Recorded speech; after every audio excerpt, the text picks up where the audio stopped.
உங்கள் சத்தத்தை தேவன் கவனிக்கிறார். ஒருவேளை யாருக்கும் தெரியாமல் நீங்கள் அமைதியாக அழுது கொண்டிருக்கலாம், முணுமுணுத்து கொண்டே அழுது கொண்டிருக்கலாம். அன்னாள் அப்படி தானே, அப்படியே முணுமுணுத்து கொண்டே அழுது கொண்டு இருந்தாள். அவளை வெளியிலேருந்து பார்த்தா என்ன குடிச்சிருக்கிறாள் அப்படின்னு தோணிச்சு. அந்த மாதிரி அழுது கொண்டு இருந்தாள். கர்த்தர் அந்த அழுகையின் சத்தத்தை கேட்டார். உங்கள் அழுகையின் சத்தத்தை ஆண்டவர் கவனிக்கிறார். உங்களுக்கு அற்புதம் செய்ய போகிறார். உடைய கண்ணீரை துடைக்கப் போகிறார். உடைய வேதனை மாற்றப் போகிறார்.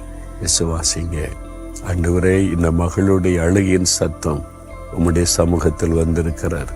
இந்த மகனுடைய கண்ணீரை நீர் கவனிக்கிறேன். இந்த பிள்ளைகளுடைய அழுகையின் சத்தத்தை கேட்டு விட்டீர். நீர் அற்புதம் செய்கிறீர், அற்புதம் செய்கிறீர். அவருடைய கண்ணீரை துடைக்கிறீர். அவங்க அற்புதத்தை காண போறாங்க. நான் விசுவாசிக்கிறேன். இயேசுவின் நாமத்தில் ஜெபிக்கிறேன். ஆமேன், ஆமேன்.